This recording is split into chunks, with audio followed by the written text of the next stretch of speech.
Mahilig po ba kayo na maglaro ng yoyo?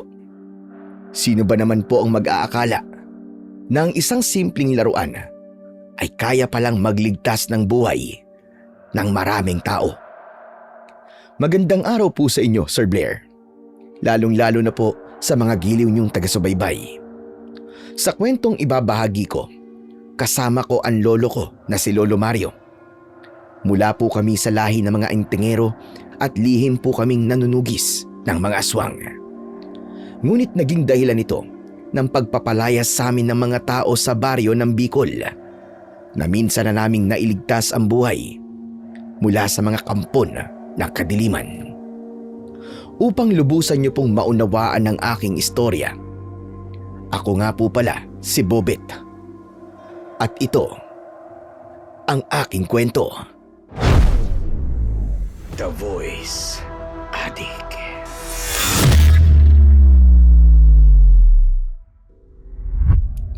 Mga kasama, makinig kayo mabuti. Papayag ba kayo manatili sa lugar natin na maglolong ito? Simula nang dumating sila sa baryo natin, ay wala nang tigil ang pagsalakay ng mga aswang dito. Hihintayin niyo pa ba na ang pamilya naman natin ang masaktan? Palayasin sila! Paalisin ang mga aswang sa baryo natin! Hindi kami mga aswang! Walang katotohanan ng mga binibintang niyo sa amin! Huwag ka na magkunwari, Bobit. Nakita ko rin kayo ni Lolo Mario na palaging nasa kakauyan tuwing gabi. Sa tuwing makikita ko kayo ron, asahan kinabukasan, may bagong bangkay na natatagpuan doon. Sigurado ako na kayo mga aswang na pumapatay sa mga biktima. Alam mong hindi namin magagawa yun ni Lolo. Paano mo ito nagawa sa amin ni Sagani? Kaibigan kita. Yun na nga kaibigan kita. Pero puno pala ng sikreto ang pagkatao niyong dalawa. Sinira niyo ang tiwala ko. At yun ang pinakamasakit. Dahil itinuring din kita na parang isang tunay kong kapatid. Ngunit hindi kita matatanggap. Isa kang halimaw. Halimaw kayo! Halimaw kayo ng lolo mo! Nabubulag ka ng paniniwala mo, Sagani. Walang katotohanan ng mga binibintang niyo sa amin ng apo ko. Mga kasama, maniniwala ba kayo sa mga sinungaling na ito? Hindi na tayo maniniwala sa kanila kailanman. Palayasin sila dalawa. Sunugin ang bahay nila upang hindi na sila makabalik sa baryo natin. Ang mga kagaya nilang aswang dapat nang pinapalaya sa lugar na ito. Hindi ba mga kasama? Ano pang hinihintay niyo mga kasama? Sige na! Sunugin ang bahay at paalisin silang dalawa! Wag! Huwag niyong gawin yan! Huwag niyong sunugin ang bahay namin! Maawa kayo! Wag! Wala na akong nagawa nang lumagablab ang bahay namin mula sa sulo na dala ng mga tao. Nakakabingi ang sigaw nila habang galit na galit sa amin ni Lolo Mario. Sinasabuyan din nila kami ng asin at itinuturing talagang mga aswang. Sila ang mga taong iniligtas namin mula sa mga nilalang na tahimik na umaatake sa kanila. Ngunit sila pa pala ang magpapalaya sa amin at ang pinakamasakit sa lahat, si Isigani na matalik kong kaibigan ang namuno para sunugin ang bahay namin. Parang pinipiga ang puso ko nang makita ko ang mukha ni Lolo na nasasaktan dahil sa sinapit ng kubo namin. Nang hindi pa kami umaalis sa kinatatayuan namin, kami naman ang binalingan ng mga tao. Sinugod nila kami habang nakatutok sa amin ang kanilang hawak na 2x2. Ayaw nilang umalis sa baryo natin mga kasama. Kaya sila naman ang susunugin natin. Sige mga kasama! Habulin sila! Apo ko, tara na umalis na tayo rito bago pa tayo kuyugin ng mga tao. Pagsisisihan nila to. Pagsisisihan niyo to! Nagkamali kayo ng pagpapanatag sa amin. Mamamatay din kayong lahat. Hindi kayo ligtas sa lugar na to. Mga kasama, parang nagbibitaw ng sumpa si Bobet. Narinig niyo ba yun? Kailangan na siyang patayin! Agad kaming tumakbo at hinabol kami ng mga tao na parabang isang kriminal. Wala kaming nadala noon, maliban sa mga sandatang ginagamit namin laban sa mga aswang. Paanong ang kabutihang ginawa namin sa mga tao ay nauwi sa pagkasuklam nila sa amin. Madilim na ng mga oras na yon at si Lolo Mario mabagal lang tumakbo dahil matanda na. Ngunit magaling sa pakikipaglaban pagdating sa mga aswang. Ang lahat ng kakayahan niya, hindi niya ginamit sa mga tao at mas pinili naming umalis na lang sa lugar na yon. Habang papalayo kami, dinig ko ang sigaw ni Isagani. Tuluyan na siyang nilamon ng galit at pagkabulag sa katotohanan. Kinalimutan niya ang ilang taon naming pagiging magkaibigan. Isinusumpa ko, Lolo Mario. Hindi sila makakatanggap ng tulong mula sa akin. Hindi na tayo tutugis ng mga aswang para sa kanila. Wala man lang silang kaalam-alam na tayo pang ang dahilan kung bakit walang aswang na pumapasok sa baryo nila. Ganyang kasama ang mga tao, Apo. Madali silang mangusga ng taong walang ginagawang masama sa kanila. At sa 1,000 kabutihang ipinakita natin sa kanila, isang pagkakamali lang, natakluban na ang lahat ng mga ito. Hindi po nila alam na ang taong natatagpuan nilang patay sa gubat ay mga aswang na nagbalik sa anyo bilang isang tao. Ngunit wala nang halaga yun. Tuluyan na po nila tayong pinalalayas. Bilisan mo na lang, Apo. Nariyan na sila. Ayun sila! Habulin sila, mga kasama! Baka makatakas yan! Mga kasama, siguraduhin natin lahat na mapapalayas natin ang maglolong yun. Kapag nanlaban, patayin nyo! Parang libo-libong kutsilyo ang sumasaksak sa puso ko nang marinig ko ang katagang yun mula sa aking kaibigan na si Isagani. Mabuti na lang at nailigaw namin sila nang pumasok kami sa masukal na bahagi ng kakauyan. Nagtago kami noon sa makapal na halaman habang tanaw namin ang kanilang dalang mga sulo. Sakto, tumigil sila sa tapat ng pinagtataguan namin nang may biglang umatake sa kanila.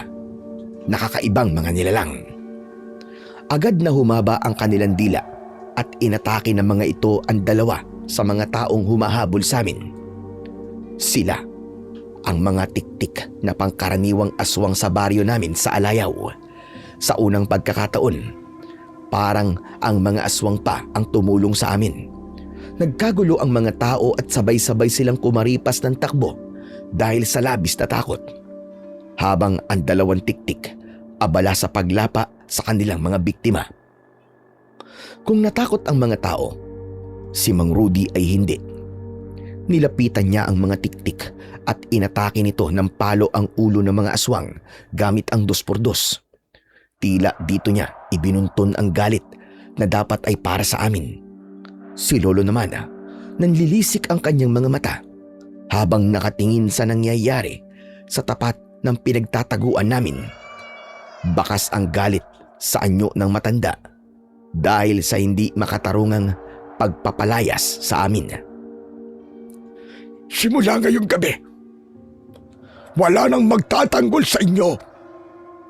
Uunti-untiin na kayo ng mga aswang. Simula pa lang yan. Walang kaalam-alam ang mga tao na pinamumugaran ng mga aswang ang lugar nila. Nang mapatay naman ni Mang Rudy ang dalawang tiktik, iniwan niya ang mga ito na para bang walang nangyari. Habang ang dalawang biktima wala ng buhay. Dilat ang mga mata at wakwak ang tiyan. Kasama nilang nakandusay sa lupa ang dalawang aswang na lumapa sa kanila. Sa barangay naman namin sa Alayaw, pangkaraniwan ang aswang na tiktik at madaling patayin, kaya lang mas marami pa rin ang natatakot sa kanila dahil sa mga pambihira nilang itsura. Samantala, nang mawala sa paningin namin ng mga tao, saka kami lumabas sa pinagtataguan namin. Apo ko, tara na! Umalis na tayo sa baryong ito! Hindi na tayo babalik dito kahit kailan! Lo, paano na po tayo ngayon? Saan na po tayo pupunta? Sa probinsya ko sa Leyte, Babalik ako kay Nelia sa lola mo. Siguro naman tatanggapin niya ako kapag nakita ka niya. Pero Lo, malayo po yun dito sa Bicol ah. Tawid dagat po yun Lo ah. Mas maganda na yung malayo. Hindi na nila tayo makikita pa kahit na kailan. Hindi rin nila tayo masusundan doon. Pero Lo, wala naman po tayong pera. Paano yan? May konti akong naipon. Sapat na yun para makauwi sa Leyte. Wala na kaming inaksayang oras, agad kaming lumabas sa kakauyan at binaybay ang mabatong kalsada. Ngunit pagkalipas lamang ng 20 minuto, natigilan kami dahil sa nilalang na nakatayo sa unahan ng aming daan. Nakangisi itong tumutulo ang malapot na laway na may bahid pa ng dugo mula sa huling kinain nito. Siya ang pinakamalakas na aswang na madalas naming nakakalaban ni Lolo Mario na hanggang ngayon ay hindi pa rin namin napapatay dahil palagi kaming nabibigo. Nakakakilabot talaga ang itsura nito dahil sa kulay itim at makintab nitong balat. Marami rin siyang tinik sa likod. Maraming sungay at nakalitaw ang 2 niyang pangil sa bibig na halos 1 dangkal ang haba. Umalingaw-ngaw ang malakas na angil nito na para bang naghahamon ng laban. Yun ang unang pagkakataon na nakaramdam ako ng takot. Dahil ito ang aswang na musbog na itinuturing namin ni Lolo Mario na isang manunugis ng mga antingero at ngayon ay nakaharang sa daraanan namin. Sa isip ko, makakaligtas pa kaya kami mula sa aswang na to? Lolo, ano po gagawin natin? Kailangan natin maging matapang sa harap niya. Dahil yun ang hinihintay niya makita. Ang kahinaan natin. Sa wakas, masusulo ko na rin ang baryong ito. Ngayon pinalayas na kayo ng mga taong dati pinagsisilbihan ninyo. Hindi nila malalaman kung mamamatay kayo sa lugar na to. Sisiguraduhin kong magiging madali na para sa akin ang ubusin sila lahat. Wala na akong pakialam sa mga taong sinasabi mo. Walang kwenta silang tulungan. Tama lang na magsama-sama kayong lahat. Kaya paraanin mo na kami ng apo ko. Aalis na lang kami ng tahimik dito. Hindi madali ang hinihingi mo, tanda. Kailangan mong mamatay dahil ikaw pumatay sa mahal kong asawa. Ilang taon kami hindi nagkita at pagkatapos, papatayin mo lang. Wala akong alam sa sinasabi mo. Walang alam. Dahil ba marami na pinatay mo, kaya hindi mo na alam kung sino sa kanila kasama ko. Walang dahilan para buhayin ka. Kayong dalawa ng apo mo. Pagkatapos mong tugisin ang iba kong mga alagad, ay hahayaan ko lang kayong umalis ng ganun-ganun na lang. Nagkakamali ka. Dahil dito pa lang, patatahimikin ko na kayong dalawa. Hindi ka magtatagumpay dahil sisiguraduhin ko na makakaalis kami rito ng apo ko ng buhay. Ramdam na ramdam ko ang pag-aalala ni Lolo Mario nang iniharang niya sa aking harapan ng kanyang katawan para protektahan ako. Alam kong nasa alanganing sitwasyon kami dahil wala kaming nadalang kargadang pangontra laban sa aswang. Tanging ang yoyo ko at latigo ni Lolo ang nadala namin. Anong magagawa nito sa malakas at maliksing nilalang? Ngumisi ang aswang na musbog na para bang nakikita nito ang takot sa anyo ni Lolo Mario. Sa isang iglap, nagawa niyang atakihin ng matanda at naibalibag niya kagad dito sa lupa. Dahil dito, napaigik sa labis na sakit si Lolo Mario at hindi agad nakabangon. Napasigaw ako sa takot at sinubukan ko siyang atakihin gamit ang yoyo. Ngunit nakakaiwas siya sa bawat pag-atake ko. Halos hindi ko siya makita sa bilis niyang gumalaw. Masyado kang matapang para sa isang bata. Pero wala kang laban kumpara sa lakas ko. Ako naman ang hinarap ng aswang na musbog. Humahakbang siya ng dahan-dahan papalapit habang nakangisi at hindi inaalis ang nanlilisik niyang paningin sa akin. Inasinta ko ulit siya ng yoyo na gawa sa bulalakaw. Ang hélice nito ay kasing talas ng tare ng manok. Kapag tumama ito sa katawan ng nilalang, tiyak na magkakasugat ito ng malalim. Subalit mabilis na naiiwasan ng aswang ang yoyo at nang gumanti ito sa akin ng suntok, mabilis ko rin itong inilagan. Nang makahanap ako ng pagkakataon, muli ko siyang inatake ng yoyo at tinamaan ko siya sa kanyang muka. Bumulwak ang dugo mula sa nakabukang sugat niya pero nagulat ako nang biglang maghilom ito. Kasunod ng malakas nitong pagtawa na may tonong pagmamalaki. May kakayahan ka palang pagalingin na sugat mo. Kaya hindi ka pala namin napapatay ni Lolo Mario. Bakit? Ang buong akala niyo ba ay kaya mo akong patayin gamit ang yoyo mo na yan? Nagkakamali ka. Masyado kang mahina kumpara sa akin. Hindi ang katulad mo ang tatapos sa lahi ko. Layuan mo ang apo ko! Ako ang harapin mo! Bakit ko naman lalayuan ng batang itinuturing na uubos daw sa lahi ko ayon sa propesiya? Gusto kong makita kung ano ba talaga ang kakayahan niya. Ngunit mahina pala siya.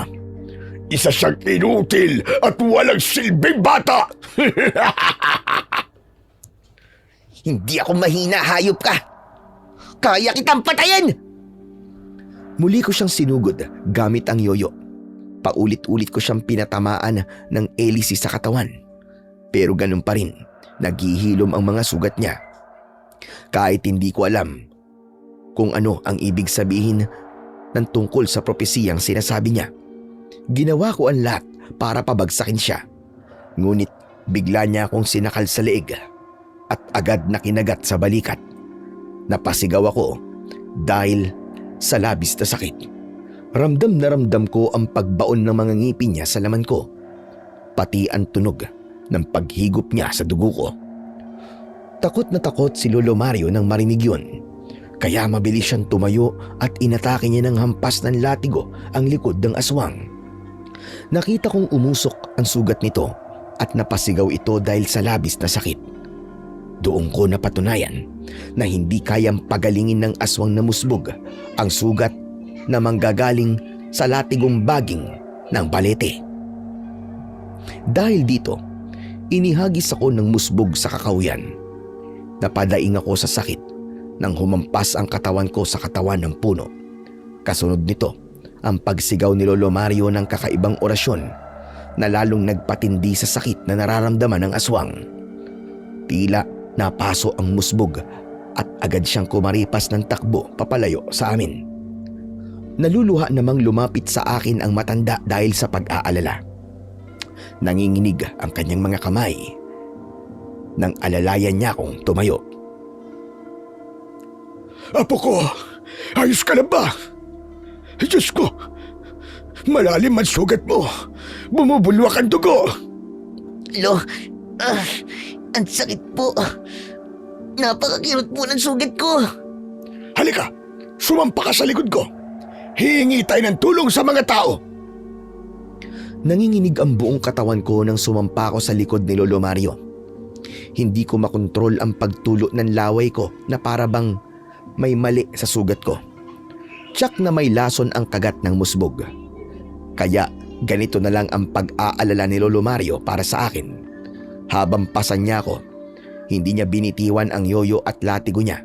Sa ganitong pagkakataon ang mga sandata na lang namin ang makakatulong sa amin. Habol ang hininga na naglakad si Lolo sa mabatong kalsadang yun. Habang pasan-pasan ako, maya-maya pa ay napadaan kami sa maliit na komunidad na minsan naming tinulungan nun laban sa mga kampon ng kadiliman. Bagamat walang nakakaalam na manunugis kami ng mga aswang, sa isip ko, matutulungan nila kami kahit man lang sa pamamagitan ng pagpapatuloy sa amin. Bukas ang kanilang mga ilaw kaya alam naming gising pa sila ng mga sandaling yon. Sinubukan ni Lolo Mario na humingi ng tulong sa kanila.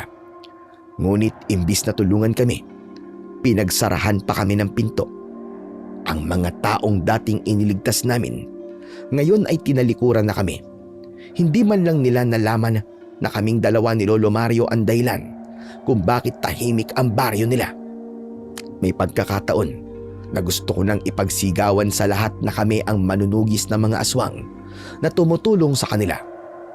Ngunit ayaw ni Lolo Mario dahil mas makakakilos kami ng maayos kung walang nakakaalam sa kakayahan namin. At sa ganitong sitwasyon, tiyak na mabibigo kami sa paghingi ng tulong mula sa mga tao. Tulong! Tulungan niyo kami! Ang apo ko may sugat siya! Malala ang tama niya! Inatake siya ng aswang! Kahit isa. Walang lumabas sa kanilang bahay. Ipinagkait nila sa amin ang tulong na mabilis naming naibigay sa kanila noon nung sila ang nangangailangan ng tulong namin. Napapikit ako dahil ultimo liwanag ng ilaw nila ipinagkait nila sa amin. Kaya napuno ng sama ng loob ang puso ko. Galit na galit ako sa mga nakikita ko noon. Awang-awa ako kay Lolo Mario na walang nagawa, kundi ang umiyak na lang. Habang ang mga luha ko naman sumasabay sa dugong umaagos sa balikat ko.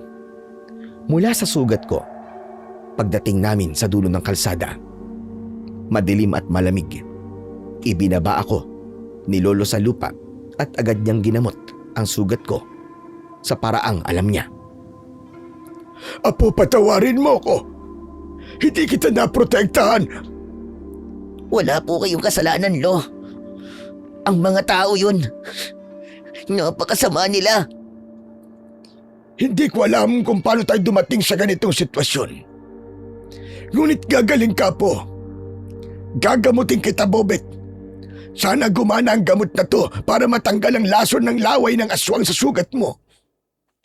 Diyos ko, Panginoon, tulungan niyo po ang apo ko. Tanging ang dasal na lamang sa Diyos ang nagawa namin ni Lolo Mario ng gabing yun. Agad niyang dinikdik ng bato ang latigong baging mula sa balete at ang katas nito ang ipinatak niya sa sugat ko sa balikat. Ang sandatang ito ni Lolo Mario ay marami ang pakinabang at madali lang sa kanya ang gumawa nito dahil biyasa siya sa aral ng kaliwa o karunungang taglay ng isang antingero. Sa una ay mahapdi kaya napasigaw ako. Ngunit pagkalipas ng 5 minuto nawala ang sakit nito. Guminhawa ang pakiramdam ko at tumigil ang pagdurugo sa sugat ko. Pinunit ni Lolo Mario ang laylayan ng damit ko, saka itinali niya sa sugat ko. Nang makabawi ako ng lakas, naglakad kami sa mabatong kalsada at tuluyang nilisan ang baryo ng Alayaw. Samantala, nang mawala kami sa baryo ng Alayaw sa probinsya ng Bicol, sunod-sunod ang pambibiktima ng mga aswang na musbog sa mga taong maaabutan nito sa labas ng bahay, lalo na kapag sumasapit ang gabi. At nasaksiyan yun ni Isagani. Nagtatago siya noon sa likod ng bahay ng isa sa kanyang kababaryo nang makita nito ang panghihinain ng isang halimaw sa babaeng buntis. Diyos ko, hindi ito maaari. Ibig sabihin, hindi totoong mga aswang sina Lolo Mario at si Bobet. Diyos ko, nagkamali ako. Anong ginawa ko? Napakasama akong kaibigan. Bakit ko ito nagawa sa kanila? Saan ko na sila hahanapin ngayon? Napataklob ng bibig si Isagani nang makita nito kung paanong winakwak ng aswang na musbog ang tiyan ng buntis at walang awa nitong nilantakan ang sanggol sa loob ng sinapupunan nito. Nanginginig ang buo niyang katawan na halos hindi makahinga dahil sa labis na takot. Punong-puno ng pagsisisi ang mukha niya dahil sa malaking kasalanan na nagawa niya sa amin ni Lolo Mario. Nang mga panahong yun ay nasa probinsya na kami ng Leyte. 3 araw din ang itinagal ng biyahe namin sa barko at ilang oras pa ang ginugol namin bago kami nakarating sa baryo ni Lola Nelia. Pagdating namin doon, maluwag niya kaming tinanggap. Walang maraming tanong, basta't niyakap ako ng matanda ng puno ng kasabikan at nauwi sa pag-iyak. Diyos ka, ang apo ko. Ang laki-laki mo na. Nandito na kayo. Akala ko hindi ko na kayo makikita. Abay, teka. Ano ba nangyari sa inyo? Bakit ganyan ang itsura nyo? Ha, Mario? Mahabang kwento, Nelia. Basta't pinalayas kami sa Bicol dahil sa maling paratang sa amin ng mga tao. At ang apo nating si Bobet, muntik siyang mapahamak dahil sa aswang na musbog. Ang ibig bang sabihin nito ay magkakasama na ulit tayo. Oo, Nelia. Patawarin mo ko kung iniwan kita noon para sundan ang anak mo at mas pinili kong maging manunugis ng mga aswang sa ibang lugar. Huwag mo nang isipin yon. Ang mahalaga, nandito na kayo ng apo natin at kasama ko na ulit kayo. Naging maayos naman ang unang araw ng pananatili namin sa lugar ni Lola Nelia. Nalaman ko rin na albularya pala ang matanda sa lugar na yon. Ngunit nalaman namin na maging sa baryong napuntahan namin ay meron ding mga nilalang na pumapatay sa mga tao. Nag-iiwan ang mga ito ng isang marka, isang malalang sugat na parang simbolo ng pagmamay-ari ng aswang para sa sunod nilang bibiktimahin. Nang mga sandaling yon, nakatingin kaming tatlo sa katawan ng bangkay na inatake ng aswang at hanggang sa pag-uwi namin sa bahay, ayun pa rin ang aming pinag-uusapan. Hindi na talaga mapipigilan ang pamiminsala ng mga aswang sa baryong ito. Parami na sila ng parami at parang hindi sila nauubos. Kawawa naman ang mga biktima. Pinahihirapan muna ng malalang sugat bago pinapatay ng aswang. Akala ko ba merong manunugis na mga aswang dito, Nelia? Meron nga. Ngunit mahina ang puwersa. Takot ang mga tao na sumama kay Fermin. Lola, sino po si Fermin? Si Fermin ang pinuno ng mga nagroronda sa baryo. Pero madalas, may namamatay sa pangkat niya. Kaya marami na ang takot na sumama sa kanya. Ngayon ko lang naintindihan na kaya pala karamihan sa inyong pasyente ay mayroong malalang sugat sa katawan. Hindi pala ito simpleng sugat lang, kundi likha pala ito ng aswang. Malinaw na kagagawa nito ng mga aswang na usog-usog. Tama ka, Mario. Nahihirapan na akong pigilan sila. Lola, ano po ba ang aswang na usog-usog? Ngayon ko lang po kasi narinig ang tungkol sa ganung uri ng nilalang. Ang mga aswang na usog-usog ay isang uri ng nilalang na kinikilala ang sarili nila bilang isang perpektong lahi. Dahil sa hindi sila tinatabla ng pagontra at pagkaraniwang aral na lihim. Kaya nilang ikubli ang kanilang presensya. Kaya rin nilang wasakin ang poder at bakod na taglay ng isang tahanan na merong proteksyon. Paano po ba nalaman kung biktima ang isang tao ng aswang na usog-usog? Binamarkahan nila ang mga tao gagawin nilang pagkain at susundan ang mga ito habang buhay. Ang markang yon ay ang sugat na hindi naghihilom. Kung hindi po sila tinatabla ng pangontra at orasyong malalim, paano po sila mapapatay o mapipigilan? Kaya silang pigilan ng usok na magkagaling sa bungo ng kambing. Isa itong mabisang pangontra upang hindi sila makalapit sa kanilang mga pagkain. Isa sila sa mga uri ng aswang na kinakatakutan noong unang panahon pa sa buong Leyte. Saan naman po tayo hahanap ng bungo ng kambing? Hindi po ba't tumatagal ng ilang taon bago magkaroon ng bungo ng kambing? Bobet, ang bungo ng kambing na tinutukoy ng lola mo ay hindi pangkaraniwan sapagkat ito ay kasangkapang ginagamit ng sinaunang mga albularyo ang bungo ng kambing ang nangangalaga sa mutya ng apoy. Makukuha lamang ito ng isang taong nakatala sa aklat ng propesiya ng mga aswang. Matagal na hindi ako nakapagsalita sa huling sinabing yon ni Lolo Mario. Dati ko nang narinig ito mula sa aswang na musbog. Parehong sa akin nakatingin ang mag-asawa. Teka, ako po ba ang tinutukoy niyong taong nasa propesiya ng mga aswang?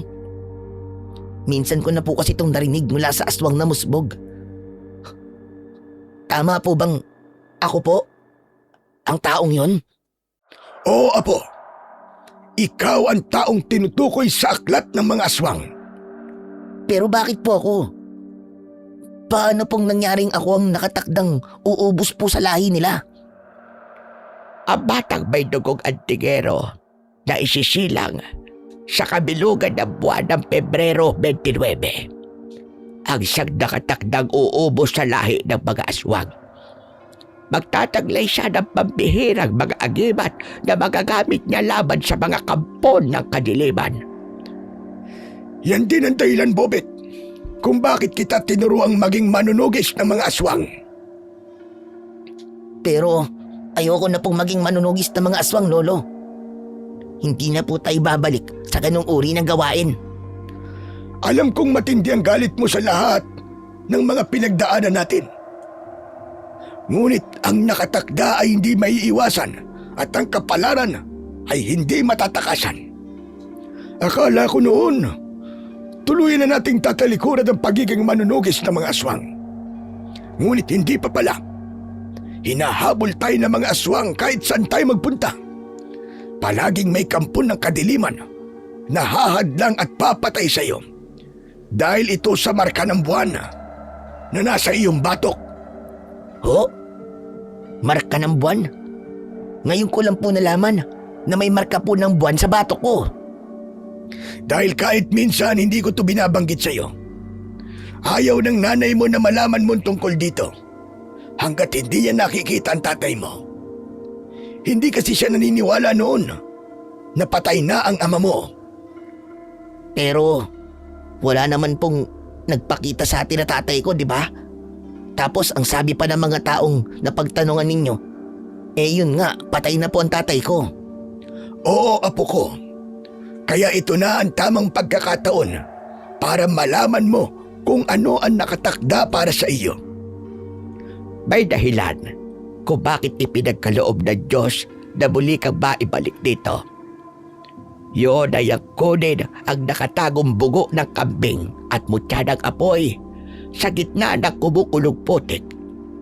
Dahil ang mga yun ang nakalaan na sandata para matapos na ang pag-aasik ng lagim ng mga aswang. Hindi ako makapaniwalang may ganong uri ng lugar na kung saan ay may kumukulong putik na kasimbaho raw ng asupre. Hindi naman ito bulkan, ngunit para itong lawa ng putik. Sa pinakagitna noon, naroon daw ang bungo ng kambing at mutya ng apoy na siyang magiging agimat ko laban sa mga aswang. Naputol ho ang pag-uusap naming tatlo nang dumating ang pangkat ni Mang Fermin. Isa raw itong pinuno ng mga tanod na nagroronda sa kagubatan at nagpapatupad ng peace and order sa buong baryo. Oh, Fermin, bakit napasugod ka rito ng ganitong oras? Akala ko ba mayroon na kayo ngayon? Ito po kasing kasama namin may sugat sa braso. Sa tingin ko biktima ng aswang na usog-usog.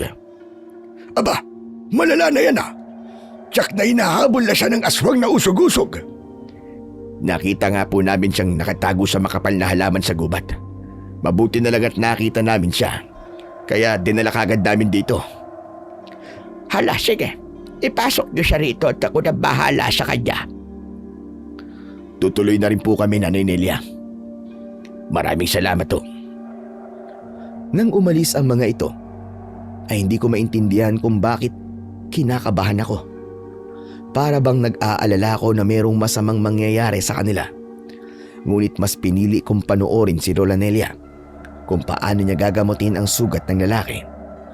Umiling-iling ang matanda dahil hindi nito mapapagaling ang pasyente hanggat wala pa sa kanya ang bungo ng kambing.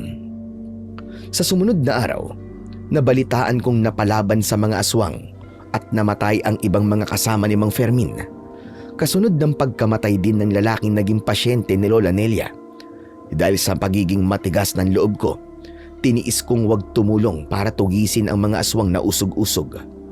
Hanggang ngayon ay iniisip ko pa rin ang araw na pinalayas kami noon sa Bicol at ayaw ko nang mangyari yon. Pinanindigan ko na kahit na anong mangyari ay hindi na ako babalik sa pagiging manunugis ng mga aswang. Hanggang isang gabi, dumating na ang oras na kailangan ko nang sirain ang naipangako ko. Dahil si Lola Nelia naman ang nabiktima ng aswang na usog-usog. At ngayon ay nasa panganib na rin ang buhay nito.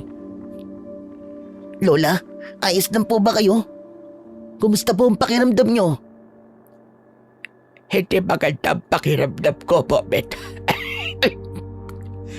Hirap na ako sa sakit na sugat ko at gabi-gabi ako nag-aalala na baka bigla kong atakihin ng aswang na usog-usog.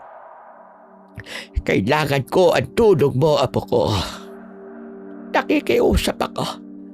Gusto ko pag mabuhay. Paano mga tao? Paano sila kapag nawala ang albularyang kagaya ko na tumutulong sa kanila? Talaga po bang kailangan ko nang kunin ang bungo ng kambing, Lola? Oo, apo ko. Patawarin mo ko kung ako pa ang magiging dahilan ng paghihirap mo. Huwag niyo pong isipin yun, Lola. Kung kinakailangan ko pong baliktarin ko ang gubat ay gagawin ko. Mahanap ko lang po ang lunas sa sakit niyo. Salamat, apo. Mag-iingat ka sa paghahanap sa kinaroroonan ng kumukulong putik. Ipinaliwanag ni Lola Nelia kung paano ko matatagpuan ang kinaroroonan ng kumukulong putik. Pumasok ako sa masukal na bahagi ng kagubatan. Dala ang sulo at sandata kong yoyo. Mag-iingat daw ako dahil merong nagbabantay sa mga agimat. Gusto sanang sumama ni Lolo Mario sa akin, ngunit kailangan ko raw na mag-isang harapin ang mga aswang na hindi umaasa sa tulong ng iba. Yun daw ang unang kondisyon para magpakita sa akin ang bungo ng kambing at mutya ng apoy. Kaya naman sa pagkakataong yun, wala akong ibang maaasahan kundi ang sarili ko lamang na kakayahan. Pagkalipas ng 2 oras na paglalakad, ay nakita ko ang umuusok na bahagi ng burol. Tumapang din ang amoy ng asupre, kaya natitiyak kong malapit na ako sa kinaroroonan ng maliit na lawang may kumukulong putik. Malalaki ang hakbang ko na nilapitan ko ang makapal na usok. Ngunit napatigil ako sa paglalakad nang tumambad naman sa paningin ko ang mga nilalang. Abala sila sa paglantak ng katawan ng baboy ramo. Rinig na rinig ko ang tunog ng pagmuya nila sa buto-buto ng kaawa-awang hayop. Dito ko pinagmasdan ang anyo ng mga aswang na usog-usog. Maskulado ang kanilang katawan at merong usok na lumalabas mula sa kulay itim nilang balat. Mapupula ang kanilang mga mata. Mahaba ang mga kuko at nakakakilabot ang malapaniki nilang itsura. Nang maramdaman nila ang presensya ko, sabay-sabay silang umangil at tuluyang nabaling sa akin ang atensyon nila. Binitiwan nila ang katawan ng mga baboy ramo at ako ang hinarap nila. Teka mga kaibigan, sandali lang. Naligaw lang naman ako. Sige na, ituloy nyo lang ang pagkain sa baboy ramo. Huwag nyo akong pansinin. Paalis na rin ako eh. Mas lalong lumakas ang kanilang pag-angil at hindi sila naniwala sa sinabi ko. Sa halip, pinalibutan nila ako para maghanap ng pagkakataon na umatake sa akin. Binitiwan ko lang ang dala kong sulo at ginamit ko ang yoyo. Naging alisto rin ako sa paligid at binantayan ang mga kilos nila. Nang sumugod sila sa akin, agad kong pinakawalan ang yoyo ko sa ere. Nilaslas ng talim nito ang kanilang leeg. Bumagsak ang mga ito sa lupa habang nagkikikisay. Ang ibang aswang na usog-usog ay bumagsak mismo sa kumukulong putik. Kaya naman, ginamit ko ang kanilang katawan para tungtungan at makuha ang bungo ng kambing sa gitna nito. Saka ko lang din napansin na nasa loob mismo ng bungo ng kambing ang mutya ng apoy. Nang makahanap ako ng pagkakataon, tumakbo ko ng mabilis at nagpahabol ako sa mga aswang. Nang makalayo ako sa mga ito, saka ko isinuot sa leeg ko ang kwintas ng mutya ng apoy. Nilinisan ko rin ang bungo ng kambing na may bahid pa ng putik. Dahil mainit ito, lumitaw ang usok mula sa loob nito na siyang ginamit ko upang hindi makalapit sa akin ang mga aswang na usog-usog. Hinintay ko ang pagdating nila at agad kong pinakawalan ang yoyo para sila ay atakihin. Hala! Paano nangyari yun? Nagkaroon ng apoy ang yoyo ko at lahat ng tamaan nito agad na susunog at nagiging abo ang katawan. Tsaka ang usok mula sa bungo ng kambing ay may kakayahan din para igupin ang kapangyarihan ng mga aswang na usog-usog. Dahilan upang manghina sila na para bang nauupos sa kandila. Grabe! Kakaiba ang mga agimat na to at hindi ako makapaniwalang may ganito pala tong kapangyarihan.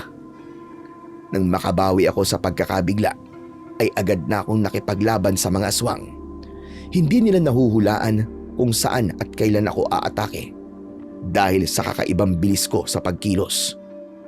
Basta ang alam ko ng mga sandaling yun, mabilis ko silang napabagsak. Maya-maya pa ay merong mga bagong dating na aswang mula sa madilim na bahagi ng kakahuyan at sabay-sabay silang umatake sa akin. Anak naman ng 7 tipaklong, oo.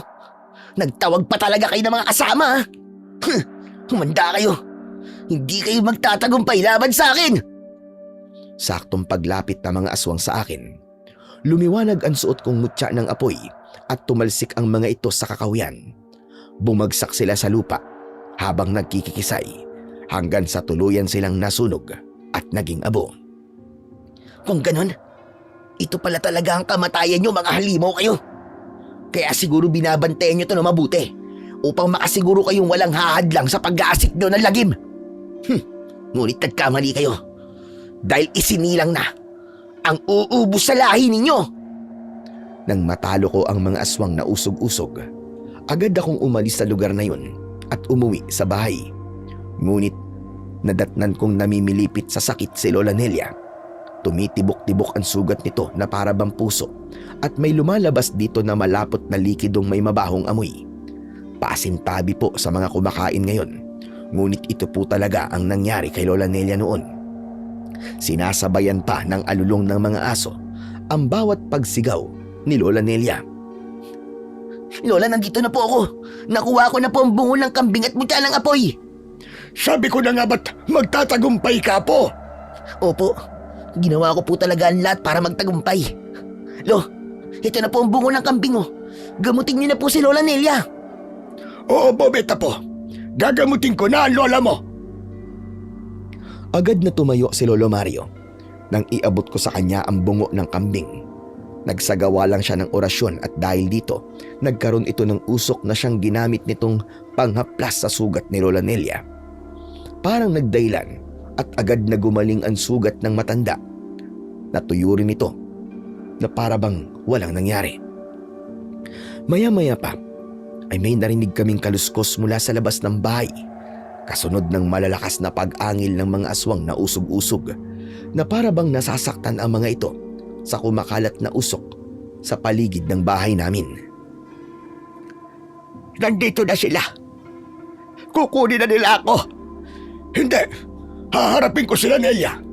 Hindi ko hahayaan na makuha kanila. Tutulong po ako sa inyo, Lolo. Sabay natin silang haharapin.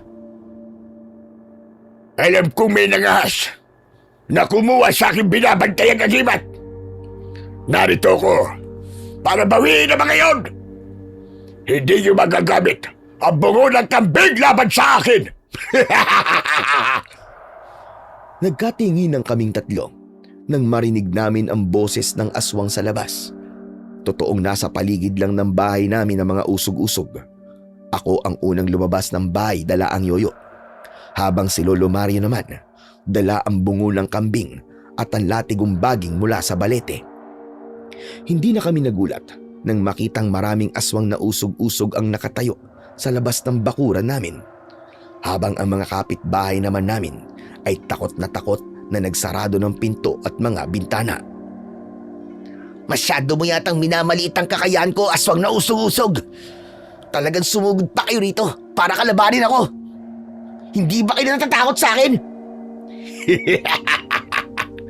Isang binatilyong payat ang hahamon sa aking hukbo na may malalaking pagagatawan.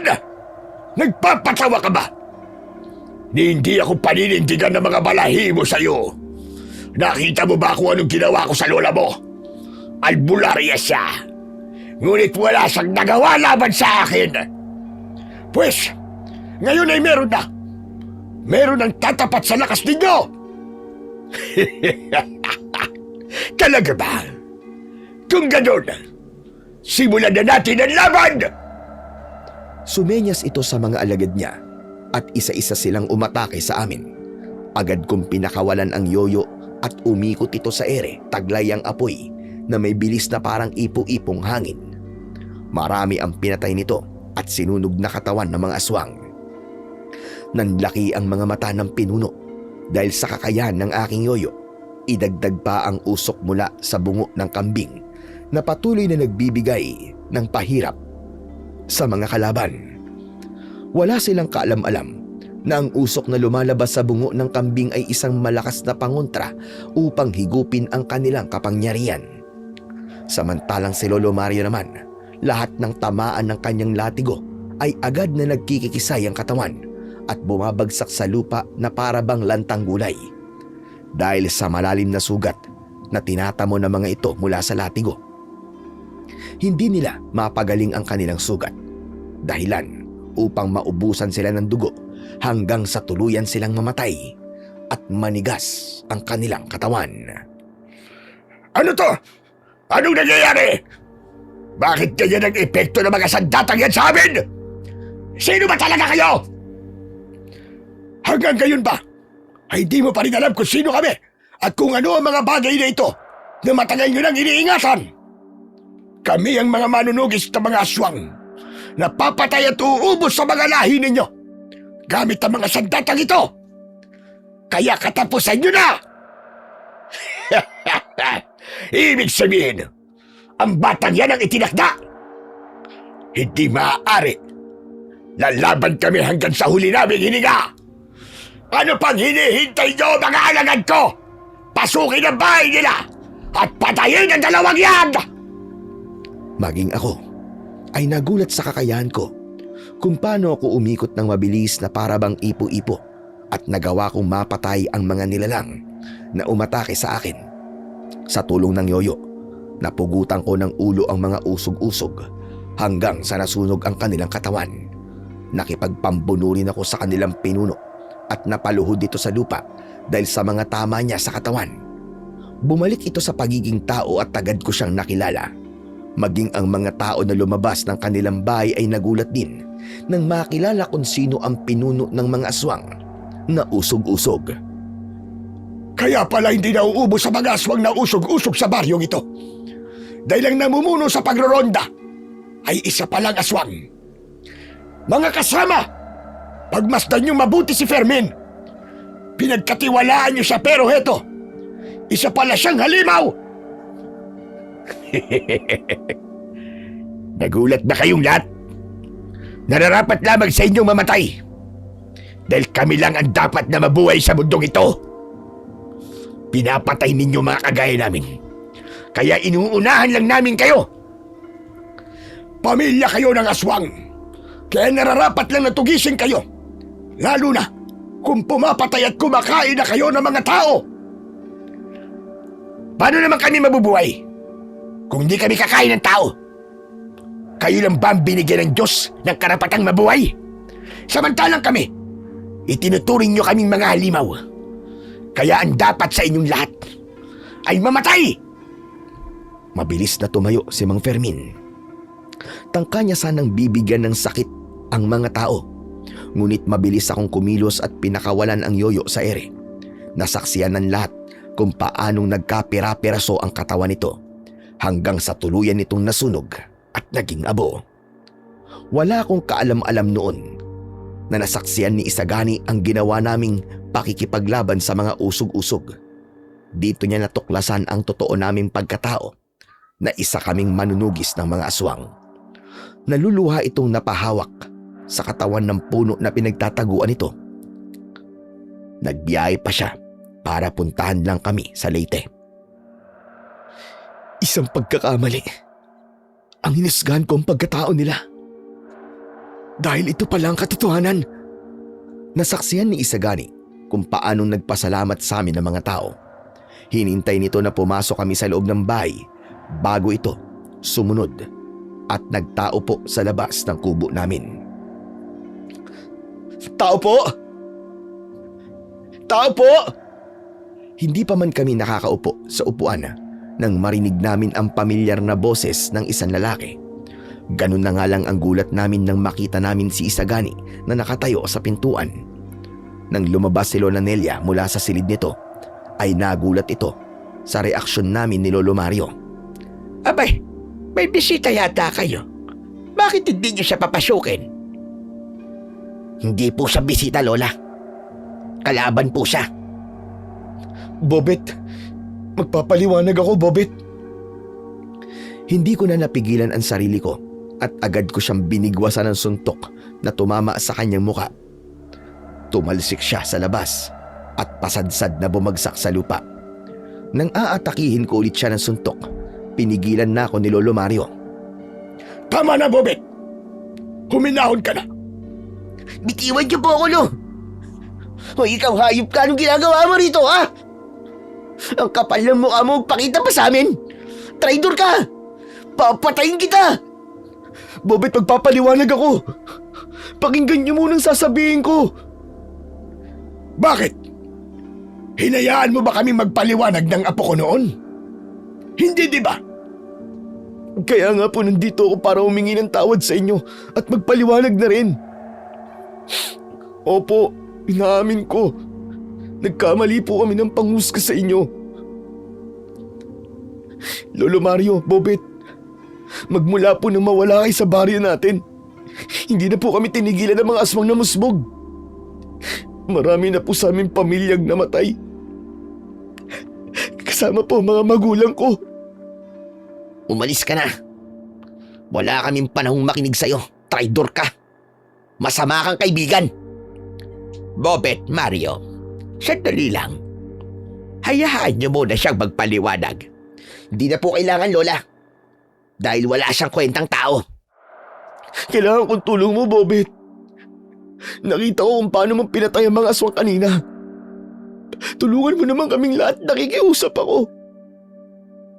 Ikaw lang ang makakatulong sa amin. Ha? Tulong? Ang kapal ng pagmumukha mo, Isagani.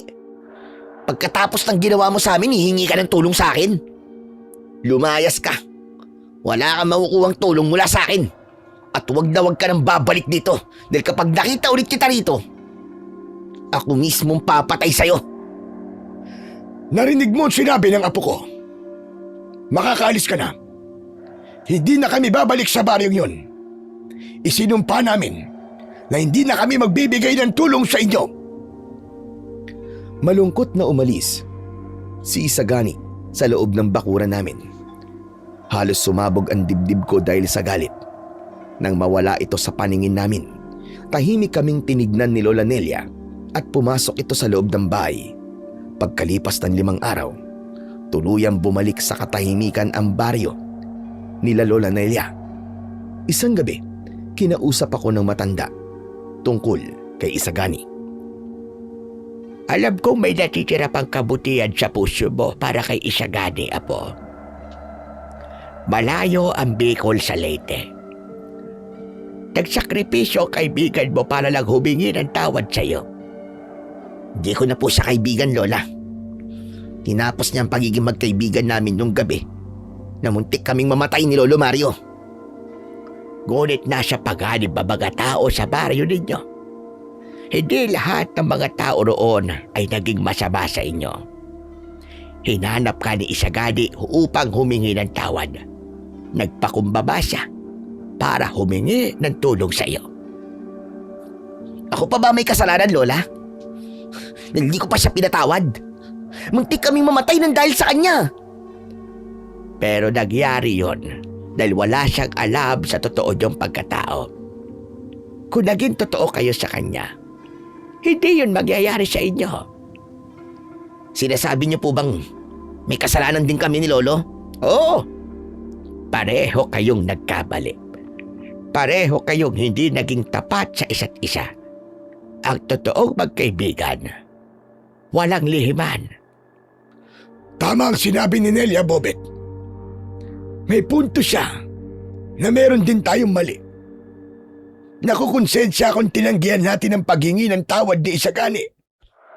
Dahil kung ang Diyos nga ay nagpapatawad, tayo pa kaya na mga tao lang? Pero, hindi pa po ako handang patawarin siya. Naiintindihan ko. Hindi madaling magpatawad, ngunit pwede tayong tumulong kagad at magligtas ng buhay.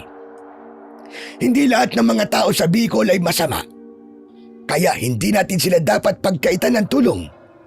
Bilang tagapagligtas at manunugis ng mga aswang, tungkulin nating protektahan sila, alang-alang sa kabutihan ng lahat. Natauhan ako sa mga narinig ko, kaya pumayag na rin akong bumalik sa Bicol upang iligtas ang mga tao roon. Nagpaiwan naman si Lola Nelia at nangako itong susunod sa amin. 3 araw din ang itinagal ng biyahe namin sa barko. Gabi na nang dumating kami sa baryo namin. Wala nang masasakyan, kaya kailangan naming maglakad. Samantala, sa kabilang panig naman ng baryo ng Alayaw, ipinagpatuloy ni na Isagani, Mang Rudy at ng mga tanod ang pagroronda sa gubat. Ngunit bigla silang nagkagulo nang atakihin sila ng mga aswang na musbog at tiktik. Sanib puwersa ang mga aswang, kaya nagkahiwalay silang lahat. Walang nagawa ang kanilang sandata at marami sa kanila ang napahamak. Biglang nalagay sa panganib ang buhay ni Isagani. Mabilis ang takbo niya, sugatan at walang sapin ang mga paa. Hinahabol siya noon ng mga nilalang. At nagkahiwalay din sila ni Mang Rudy dahil sa takot. Diyos ko, tulungan niyo po makaligtas sa mga aswang na umahabol sa akin. Ganito pala ang pakiramdam ng hinahabol ng mga nilalang na alam kong papatay sa akin. Panginoon ko, karma na yata ito sa lahat ng nagawa kong kasalanan sa kaibigan ko. Dahil nangihina na si Isagani, naabutan siya ng mga aswang na humahabol sa kanya. Agad siyang sinunggaban ng mga ito, kaya pasadsad siyang bumagsak sa lupa at nabitiwan niya ang dala niyang itak. Umatras siya habang nakaupo at hindi inaalis ang paningin sa mga nilalang na nasa harapan niya. Inisip ng binata na yun na ang kanyang katapusan. Sumigaw siya para humingi ng tulong at nagulat ito nang bigla na lang may lumipad na yoyo sa ere. Tinamaan sa leeg ang aswang at agad na nasunog ang katawan hanggang sa maging abo. Doon ko napatunayan na muntik na kaming mahuli ng dating ni Lolo Mario. Kung natagalan pa kami, maaaring napahamak na si Isagani. Mabuti na lang at biglang uminit noon ang mutya ng apoy ko. Kaya nalaman kong may taong nangangailangan ng tulong. Hindi ko naman inaasahan na si Isagani yun. Lolo Mario! Bobet! Nandito kayo! Salamat dumating kayo! Lolo Mario, may mga kasama po ako, naroon sila sa kabilang bahagi ng Kakawyan. Nagiwahiwalay po kami kasama si Man Rudy. Iligtas po natin sila. Kunin mo ang itak mo at pupunta natin sila. Bilisan mo! Hindi ako nagsalita ng mga sandaling yun. Nilampasan ko si Isagani at binaybay ang daan na itinuro nito. Gusto kong maramdaman niya na masama pa rin ang loob ko sa ginawa niya. Pagdating namin sa gitnang Kakawyan, ay nadatnan naming nakikipaglaban ang mga tanod sa mga aswang. Hoy, kayong lahat! Ako ang harapin nyo! Lahat ay nagulat sa pagsigaw ko at bumakas ang tuwa sa muka ng mga tanod nang makita nila kami. Wala kaming inaksayang oras, agad kaming umatake sa mga aswang. Lahat ng tamaan ng yoyo ko ay nasusunog at nagiging abo ang katawan. Habang si Lolo Mario naman ay inilapag niya sa lupa ang bungo ng kambing. Nagsimula siyang magsagawa ng ritual para sa pagpapalabas ng usok nito. Lahat ng nakalanghap ng usok mula sa bungo ng kambing ay nanghina at hindi makagalaw. Wala silang kaalam-alam noon na hinihigop nito ang kanilang lakas. Dahil dito, agad na pinagtatataga ni Isagani ang mga aswang. Tumulong na rin sa kanya ang mga tanod. Pagtingin ko sa gawi ni Lolo Mario, nakikipaglaban na rin ito gamit ang latigo. Lahat ng tamaan ng matanda ay bumabagsak sa lupa habang bumubula ang bibig at nagkikisay ang kanilang katawan. Naubusan sila ng dugo hanggang sa tuluyan silang mamatay. Mga kasama, lalaban tayo! Sa oras na malanghap nila ang umuusok na bungo ng kambing, tapos na ang buhay nila. Protekta ng bawat isa at patayin ang mga kalaban. Sugod mga kasama! Ubusin ang mga aswang! Sumugod kami sa kinaroroonan ng mga natitirang aswang at nakipaglaban. Dahil abala ko sa pakikipaglaban, hindi ko napansin ang aswang na atake sana sa likuran ko. Mabuti na lang at naging maagap si Isagani para iligtas ako. Itinarak niya ang itak sa tiyan ng musbog at sinundan ko naman yon ng paglaslas sa liig nito gamit ang yoyo ko na may talim. Saka ko hinarap si Isagani. Salamat, Gani. Walang anuman, kaibigang Bobet. Si Lolo Mario naman ay hindi rin nagpatinag sa mga kalaban. Lahat ng tamaan ng hagupit ng latigo nito ay namimilipit sa sakit. Sasabayan pa ng orasyon na tagos hanggang sa mga sugat nila. Kaya sa huli, ang mga nilalang na nakalaban namin ay bumalik sa pagiging tao. Nakilala sila ng mga tanod at dala ng galit ng mga ito. Pinagtulungan nilang saksakin ang mga aswang na musbog at tiktik gamit ang sibat hanggang sa mamatay ang mga ito. Akala namin noon tapos na ang laban, ngunit nagkamali kami. Dahil mula sa madilim na bahagi ng kakahuyan, lumitaw ang mga aswang na musbog. Lumukso ang isang aswang para atakihin ako at muntik kong mabitiwan ang yoyo ko. Hindi ka magtatagumpay at mapapatay kita kahit hindi ko gamitin ang yoyo ko. Sinuntok ko ito sa muka at dala ng galit ko. Pinutol ko ang nakalitaw niyang pangil sa kanyang bibig. Ito mismo ang ginamit kong pansaksak sa kanyang dibdib. Bumula ang bibig nito at nagkikisay hanggang sa mamatay ito. Indikasyong lason sa kanila ang sarili nilang pangil at palatandaan na ito mismo ang kahinaan din nila. Mga kasama, makinig kayo mabuti sa akin. Nadiskubre kong ang sarili nilang mga pangil ang kanilang kahinaan. Putulin yung mga pangil nila at ilagay nyo sa dulo ng sibat nyo. Ito mismo ang gamitin natin laban sa kanila. Magsikilos na kayo! Bilisan nyo! Nilapitan ng mga tanod ang mga nakahandusay na aswang na musbog at pinutulan nila ang mga ito ng pangil na siyang inilagay sa dulo ng kanilang sibat. Naging madali sa aming lahat ang pagpuksa sa mga kalaban. Dahil dito, tuluyan silang natalo at nangamatay.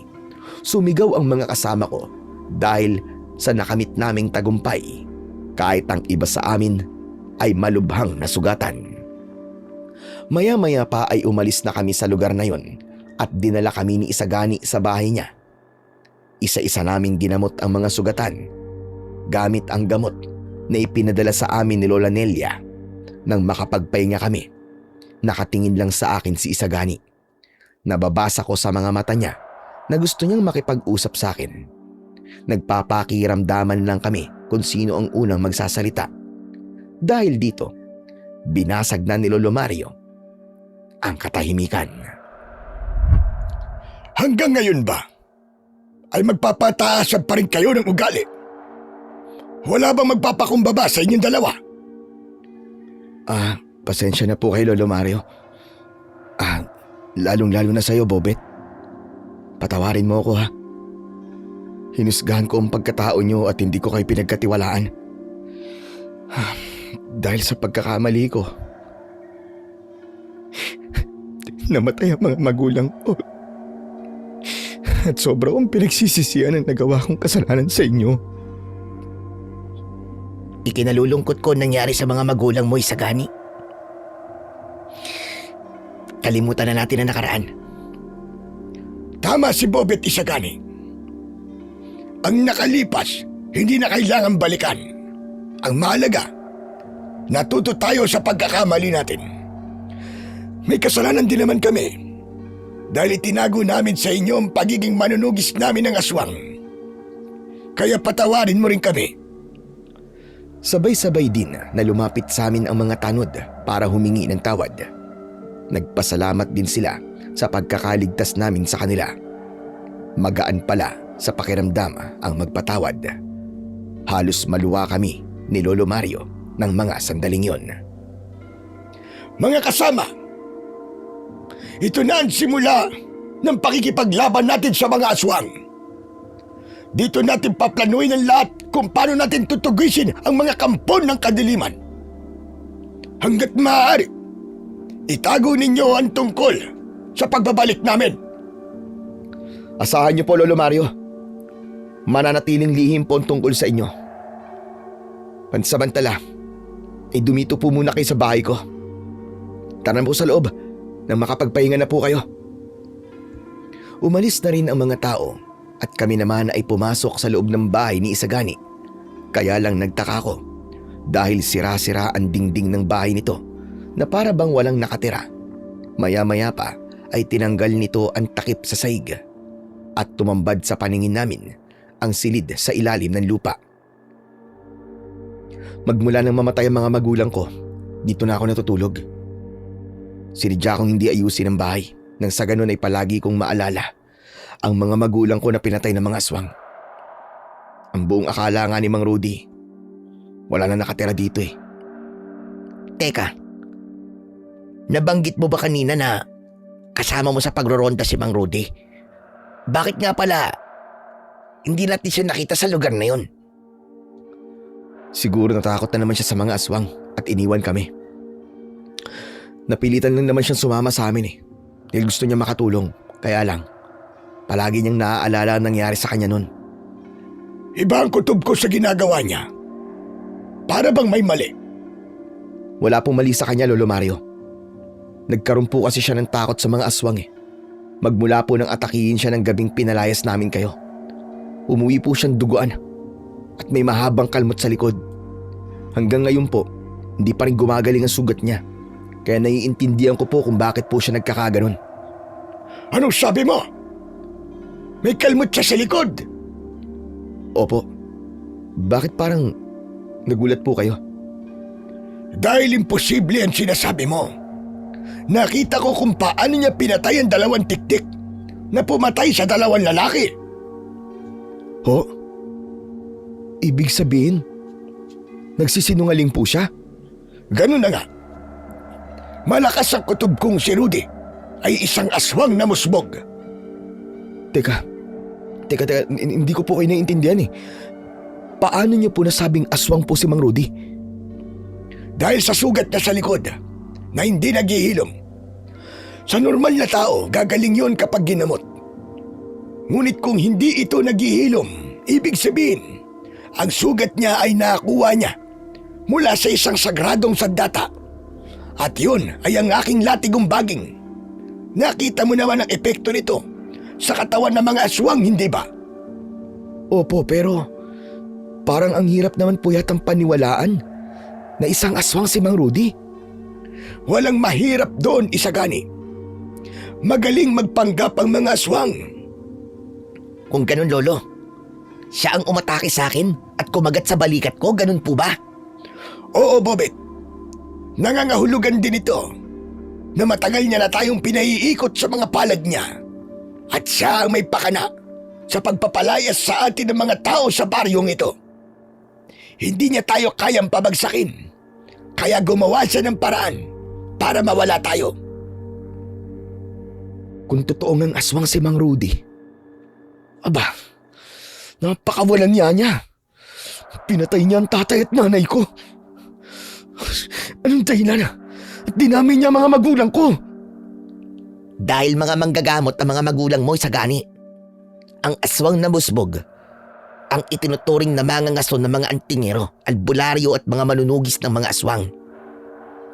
Inaalis niya ang mga taong humahadlang sa pag-aasik niya ng lagim.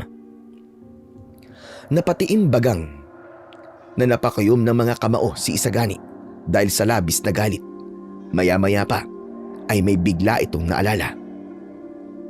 Teka, narinig ko noon ang sinabi ng pinuno ng mga musbog. Kailangan niyang pumatay ng mga antingero at albularyo para magkaroon siya ng kapangyarihan laban sa batang itinakdang uubos sa kanilang lahi. Yun daw ang isinasaad ng luma nilang libro na talaan ng propesiya ng mga aswang. Si Bobet ang tinutukoy niya, Isagani. Ngunit huli na. Masyado nang malakas ang apo ko kumpara sa kanya. Ngunit sa pagkakaalam ko po, may kakayahan ng mga musbog na gayahin ang anyo ng mga bagay, hayop at maging tao. Kaya wag po nating iisipin na mahina siya. Isa pa, hindi pa rin po tayo nakasigurong si Mang Rudy nga po ang pinuno ng mga aswang na musbog. Madaling malaman yon sa pamamagitan ng usok mula sa bungo ng kambing. Palilitiwan nito ang kanyang presensya. Pagkalipas ng 2 araw, ay sinimulan ni Lolo Mario na turuan sa pakikipaglaban sina Isagani at ang mga tanod. Gamit ang sibat na may pangil ng musbog. Nagawa nila ito ng maayos sa tulong ko. Inilihim din namin kay Mang Rudy ang aming paghahanda at pagsasanay. Ngunit isang umaga ay nagkaroon kami ng hindi inaasahang bisita. Mabuti na lang at nasa loob kami ng silid ng mga sandaling yun. Tao po! Tao po! Sagani, nariyan ka ba? Si Rudy to! Mabilis na lumabas ng bahay si Isagani para harapin si Mang Rudy. Mula sa aming kinaroroonan ay narinig namin ang pinag-uusapan ng mga ito. Bakit po kayo na parito, Mang Rudy? Kinukumusta lang naman kita. Ito naman. Masama ba ang loob mo dahil iniwan kita? Pasensya ka na. Natakot talaga ako sa mga aswang eh. Ayos lang ho yun. Naiintindihan ko naman eh. Pero alam mo, Gani, hinanap kita ng gabing yun eh. Akala ko talaga napahaba ka na eh. Mabuti na lang at may nakapagsabi sa akin na meron daw tumulong sa inyo. Ho? Naku, wala pong tumulong sa amin. Sariling sikap namin kaya nakaligtas po kami. Sinungaling pala nagsabi sa akin. Siya nga pala. Bakit hindi ka na dumadalaw sa bahay? May inaasikaso lang po kasi ako eh. Ganun ba? Oo siya. Sige na, tutuloy na rin ako. Sinilip ko lang kung maayos ang kalagayan mo. Sige po, salamat po sa pagbisita. Halata sa boses ni Isagani ang tinitimpi nitong galit para kay Mang Rudy. Mahirap magkunwari kapag kaharap ang taong pumatay sa kanyang mga magulang. Nang makaalis si Mang Rudy, saka lang kami nakahinga ng maluwag. Ngunit malakas ang kutob kong nahalata ng lalaki na merong itinatago sa kanya si Isagani. Kaya nang pumasok ito sa loob ng bahay, ay agad namin siyang kinausap. Gani, tsak nababantayan niya ang lahat ng kilos mo. Hindi magtatagal, malalaman niyang narito kami sa bahay mo. Yan nga ang inaalala ko eh. Isa pa, nagulat din ako sa pagdating niya. Hindi ko inaasahan na may taong magsasabi sa kanya ng tungkol sa pagtulong niyo sa amin. Mabuti na lang talaga at nagawan ko ng paraan. Sa palagay ko, hindi siya naniwala sa sinabi mo. Malakas ang pakiramdam ng mga aswang na musbog, kaya mag-iingat kay Sagani. Tandaan mo rin na malakas ang pandinig at matalas ang paningin niya, kaya malalaman niya kung may itinatago ka sa kanya. Habang nag-uusap kami, ay may lumapit na kulay itim na tuta kay Isagani. Binuhat niya ito habang hinahaplos-saplos ang balahibo nito. Naku, kawawa ka naman. Kumusta ka na, munting tuta? Teka, kanino naman tuta yan? Sa akin, nakuha ko to sa tabing ilog eh. Walang nagmamay-ari kaya ako na nag-alaga sa kanya. Pagkatapos naming mag-usap, ay nagpaalam sa amin si Isagani upang sabihan ang mga tanod na mamayang hapon ay kailangan naming magpulong dito para sa gagawin naming pagroronda sa loob ng gubat. Pagkalipas ng ilang oras ay dumating ang mga tao para makiisa sa amin. Nagulat ako dahil marami na ang gustong sumama. Lahat sila ay namatayan ng kaanak ng dahil sa mga aswang at handa ng lumaban para sa hustisya. Mga kasama! Ito na ang hinihintay nating pagkakataon upang tugisin at patayin ang mga musbog. Panahon na para lumaban. Para sa buhay natin na unti-unting kinukuha ng mga kampon ng kadiliman. Mamayang gabi mga kasama, sisimulan natin ang pagtugis sa mga aswang. Tandaan nyo, hindi magiging madali ang labang ito. Kagaya rin naman na pag-usapan natin kanina. Iiwasan ninyong malaman ni Mang Rudy ang tungkol dito. Agad na sumang-ayon ang mga tao sa sinabi ni Isagani at meron pang ang iba na nagsasabing may napapansin din silang kakaiba sa kilos ni Mang Rudy. Pansamantala ay pinauwi ko muna ang mga tao para sa gagawin nilang paghahanda sa pagroronda. Nang mawala ang mga tao sa paningin ko, naiwan ako sa tapat ng bahay ni Isagani at pinagmasdang mabuti ang itsura ng kubo nito. Kinabahan ako dahil bigla kong naalala ang isa sa kakayahan ng mga musbog. Ito ay ang manggaya ng anyo ng bagay, hayop at tao. Kaya natitiyak kong may mali at nabago sa itsura ng bahay ni Isagani. Napangiti ako dahil sa palagay ko nakahuli ako ng espiya ng mga aswang. Maya-maya pa ay nilapitan ako ni Lolo Mario. Bakit apo? May problema ba? Lo, pagbasdan niyo po ang bahay. Hindi ba't parang may nagbago sa itsura? Napakunot ang noo nito at napatingin din sa bahay. Nang maintindihan niya kung ano ang ibig kong sabihin, hininaan niya ang boses niya. Mukhang alam ko na kung bakit nalalaman ni Rudy ang kilos natin. Sa tingin ko, alam din niyan tungkol sa plano natin. Madali lang namang mahuli ang alagad niya. Sa tulong ng bungo ng kambing, malalaman natin kung alin sa mga bagay na yan ang totoo at hindi. Naisip ko na kailangan lang magsagawa ng ritual at orasyon sa loob ng bahay ni Isagani gamit ang bungo ng kambing. Sa ganitong paraan, mapipilitan ang mga busbog na bumalik sa tunay nilang anyo kapag nalanghap nila ang usok nito. May kutob kasi ako na ang ilang parte ng bahay ni Isagani ay may aswang na musbog at nagtatago lamang ito sa ibang anyo para magmanman sa mga kilos namin. Kung ganon, hindi mararamdaman ng mutya ang presensya nila, ngunit mararamdaman sila ng puso ko. Kaya siguro ganito na lang ang kaba sa dibdib ko simula nang dumating kami sa bahay ni Isagani. Pagsapit ng gabi, kinausap ko si Isagani tungkol sa itsura ng bahay niya at napansin din niya na may nagbago nga. Naniwala itong nasa paligid lang namin ang mga musbog. Nang mga sandaling yon, nasa labas ng bahay ang kasama naming mga tanod at handa ng magronda. Dala nila ang kanilang mga sandata at sulo. Pero nang ipaalam ko sa kanila na may nagbago sa plano namin, naging alerto sila sa paligid. Maya-maya pa ay biglang kumahol ang tuta. Tila galit na galit ito kay Lolo Mario. Hawak ng matanda ang bungo ng kambing para sa gagawin nitong ritual. Ang pagkakamali lang namin noon, hindi namin pinansin ang tuta dahil nakatuon ang atensyon namin sa ibang bagay. Sisimulan ko ng ritual. Maiiwan ako sa loob ng bahay at kayo naman, paligiran ninyo ang bahay ni Isagani. Opo, mag-iingat po kayo, Lolo Mario. Kami na po ang bahala sa labas. Alam na po ng mga kasama natin ang gagawin nila. Nang lumabas kami ni Isagani, agad na pumwesto ang mga tanod sa paligid ng bahay. Ako ang naiwan sa gitna ng bakuran habang pinaiikot na ang yoyo.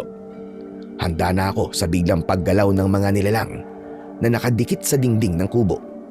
Si Lolo Mario naman, sinimulan na ang ritual habang umuusal ito ng orasyon. Maya-maya pa, lumitaw ang makapal na usok mula sa bungo ng kambing.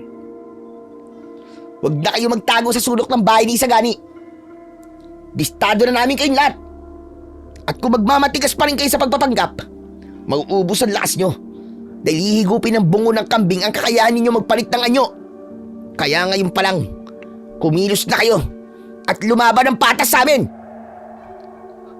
Bobet, sigurado ka bang may musbog sa mga dingding ng bahay ko? Oo, Gani. Dapat ikaw ang unang nakapansin nun. Sa una pa lang, alam na ni Mang Rudy ang tungkol sa amin dahil sa kanyang mga espiya. Alam mo rin na ang mga musbog ay kayang magpalit ng anyo sa mga bagay. Napansin ko agad ang araw-araw na pagbabago ng posisyon ng dingding ng bahay mo. Kaya magtiwala ka sa akin. Manood ka kung paano sila lumantad. Nang kumalat sa loob ng bahay ni Isagani ang makapal na usok mula sa bungo ng kambing, unti-unting gumalaw ang mga bahagi ng kubo. Hindi na kami nagulat sa biglang paglitaw ng mga musbog.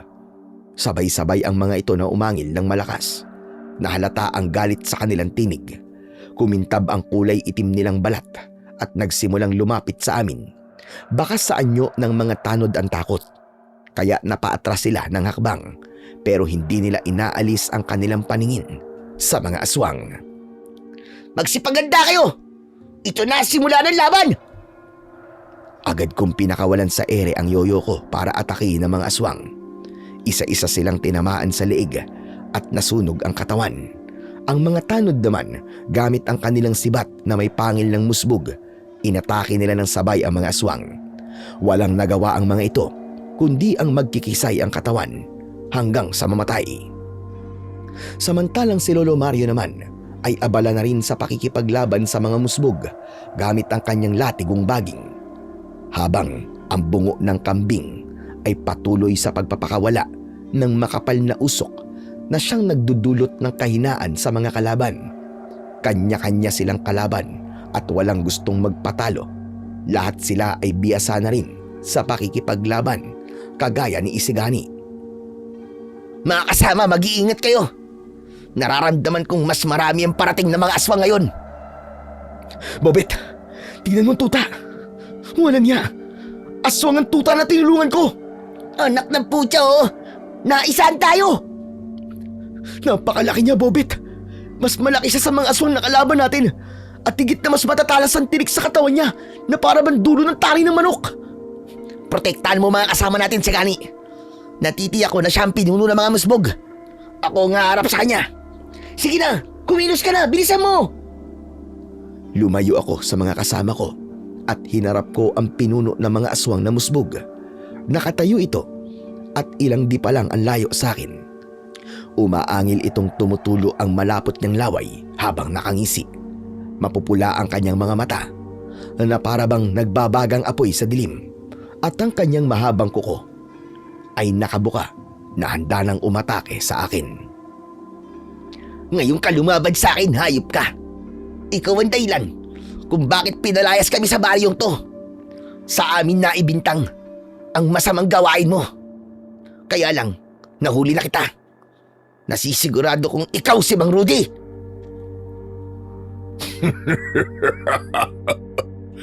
Hindi ako ang taong tinutukoy mo. Kaya huwag kang maghula.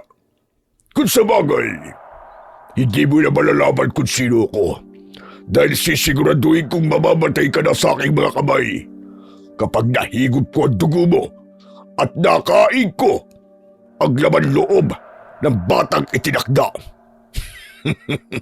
Ako na ang magiging pinakamalakas na pinuno ng mga aswang.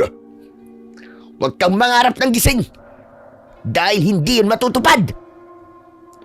Nagawa ko nga patayin ang lahat ng mga kauri mong antingero. Ikaw pa kaya na isang mahina at walang silbing nilalang. Wala kang laban sa malakas kong kapangyarihan. Mas lalong sumiklab at bumilis ang pag-ikot ng yoyo. Tila nararamdaman din ng sandata ko ang galit na nararamdaman ko. Hindi na ako nag-aksaya ng oras. Agad kong pinakawalan sa ere ang yoyo at sumugod ako sa pinuno ng mga musbog. Kahit itanggi pa nito na hindi siya si Mang Rudy, nararamdaman ko na siya yun. Sa kasamaang palad, bawat pag-atake ko sa kanya gamit ang yoyo ay naiilagan niya na para bang alam niya ang epekto nito sa kanya. Sa isang iglap, mabilis niyang nadakot ang leg ko at naiangat niya ako sa ere. Kaya naman, nabitiwan ko ang yoyo. Napakadali mong patayin, bata. Masyado mong minaliit ang kakayahan ko. Paano kung gagayahin ko ang mukha ng lolo mo? Magagawa mo kayang saktan ako? Ginaya nga ang muka ni lolo at tama ito. Hindi ko siya kayang saktan habang ang kamay niya ay pahigpit ng pahigpit sa leeg ko. Nanghihina na ako at nanlalabo na ang paningin ko. Lahat ay kaya kong gawin. Kaya kong gayahin. At napakadali lamang sa akin na patayin sila gamit ang mukha mo. Lalo na si Isagani. Sobra siyang nagsisisi dahil pinalayas ka niya. Kaya hindi ka niya magagawang saktan kung sakaling atakihin ko siya.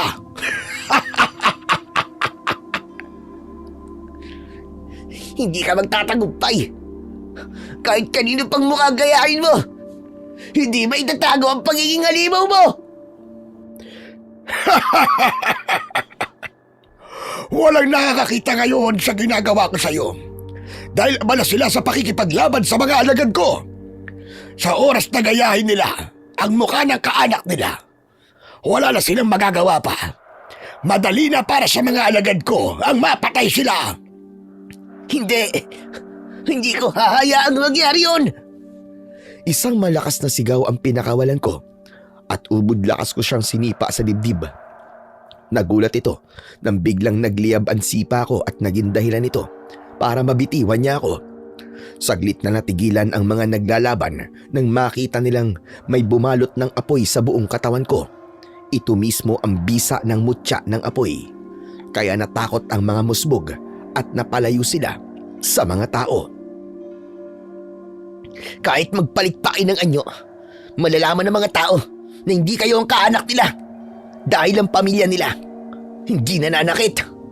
Mga kasama, patayin ang mga aswang! Ubusin silang lahat! Agad kong dinampot ang yoyo sa lupa at mabilis ko itong pinaikot sa tali. Lahat ng tinamaan ng elisi ng yoyo ay agad na nasunog ang katawan at naging abo. Saka ko hinarap ang kanilang pinuno na abala rin sa pakikipaglaban sa mga tanod na umatake sa kanya. Maging si Lolo Mario ay naging mabilis din sa pagkilos. Walang tigil din ang pagdagsa ng mga aswang para kami ay patayin. Ngunit sa tulong ng mga sandata ng mga tanod, wala rin silang nagawa. Maya-maya pa ay malakas na sumigaw ang pinuno ng mga musbog. Sa pagkakataong yon ay nasa anyong halimaw na ito. Tadtad siya ng sugat sa katawan at hindi na niya ito kayang pagalingin kagaya ng dati. Kung ang inaakala nyo ay matatalo nyo ako ng ganito kabilis, nagkakamali kayo. Mga alagad ko, sumugod kayo lahat! Nanlaki ang mga mata naming lahat nang makita ang iba't ibang uri ng aswang na lumitaw mula sa kakawyan. Ang mga aswang tiktik at musbog, lahat sila sanib puwersang sumugod sa aming lahat. Mga kasama, laban! Salubugin silang lahat! Lolo Mario, masyado po sila marami. Kaya mas lalo tayong dapat magpakatatag kaysa mapatay na mga halimaw na yan! Namnamin nyo ngayon ang bagsik na mga alagad ko! Ako pa talaga ang kinalaban ninyo! At yan ang pagkakamali mo, hayop ka! Kami pa talaga ang minaliit mo! Hindi ka magtatagumpay dahil nasa palig kami ng Panginoong Diyos! Humanda ka! Ako ngayon ang harapin mo! Agad akong sumugod sa pinuno ng mga aswang. Nagsalubong kami sa gitna at nagpambuno ang lahat. Sa tulong ng usok mula sa bungo ng kambing, naging madali para sa mga kasama ko ang patayin ang mga kalaban. Sa lakas din ng suntok ko na tumama sa mukha ng pinuno ng mga musbog, napaatras ito at nakita niya ang isa-isang pagbagsak ng mga alagad niya. Hindi! Hindi ito maaari! Talaga palang may sandata ng tatapat sa mga alagad ko! Maging sayo, Gunggong! May panlaban na rin kami! Kaya humanda ka. Dahil babalatan kita ng buhay! Pinakawalan ko ulit ang yoyo at lumipad dito sa ere habang umaapoy. Tinamaan ng pinuno ng mga musbog sa iba't ibang parte ng kanyang katawan.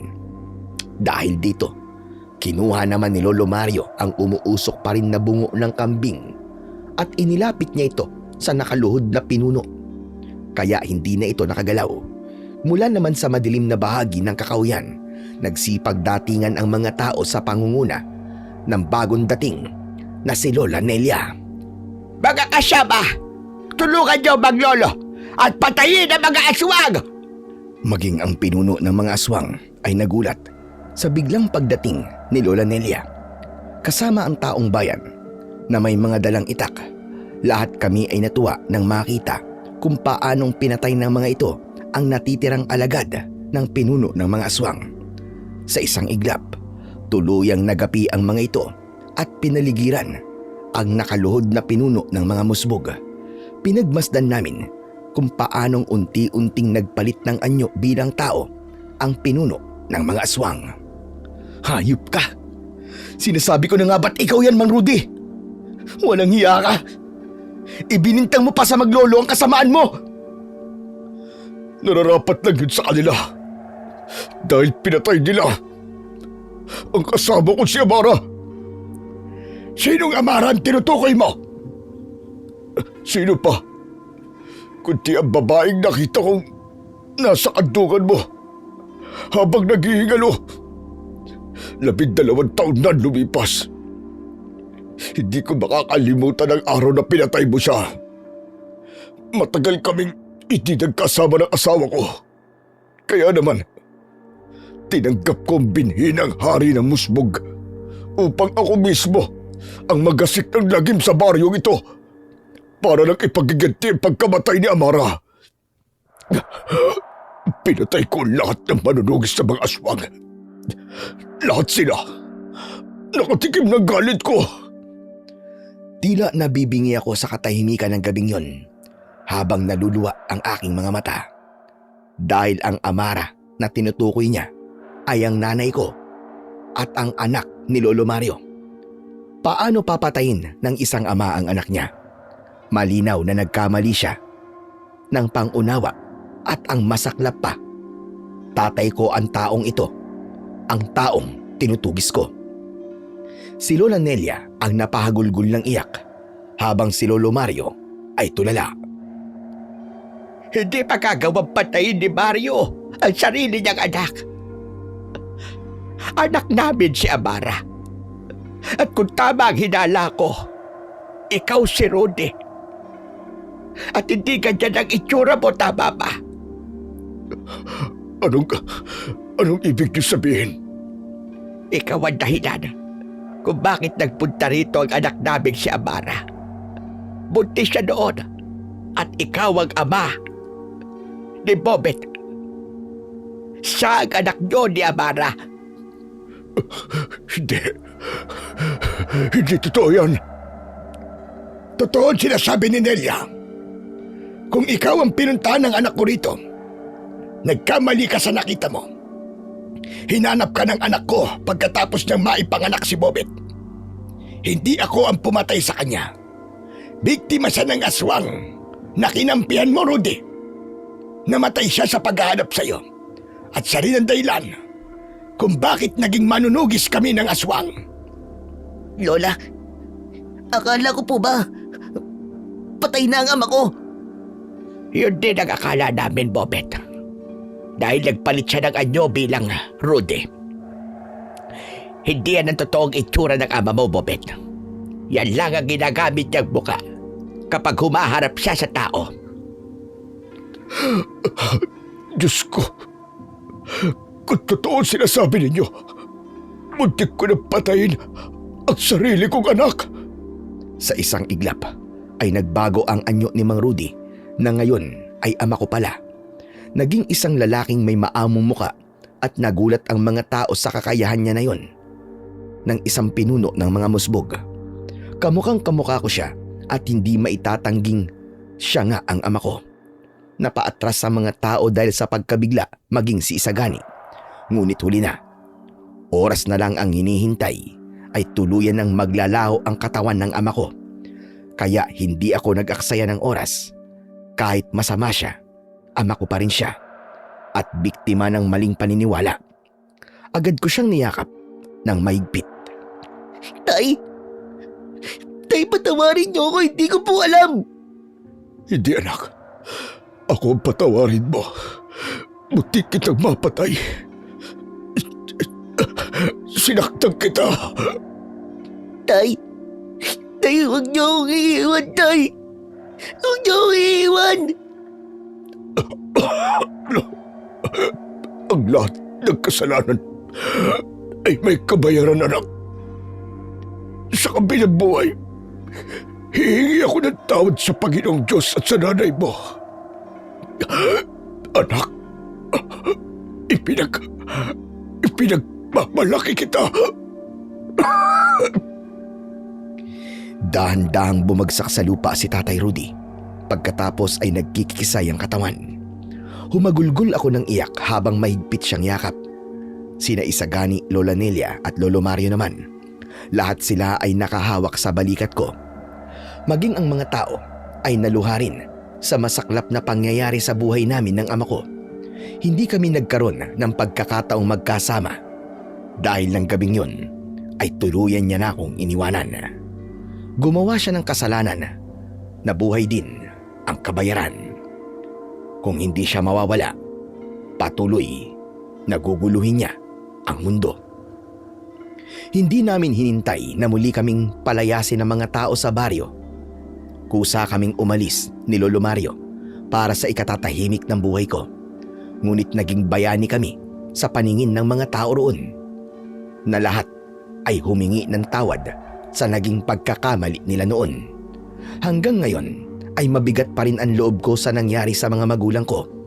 Kaya pala ako ang itinakdang papatay sa mga aswang ay dahil anak ako ng taong naghahasik ng lagim. Napatunayan ko na ang pagparatang sa isang tao ay lubhang malaki ang epekto sa iba, at ang maling paniniwala sa nakikita ay magdudulot din ng kapahamakan sa sarili nating pamilya.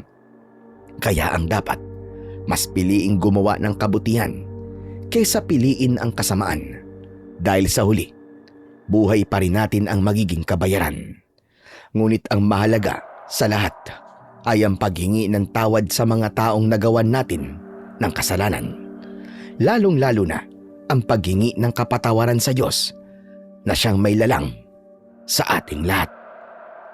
Hanggang dito na lamang po ang aking istorya. Muli, ako po si Bobet at ito na ang katapusan ng aking kwento. Maraming salamat po at hanggang sa muli.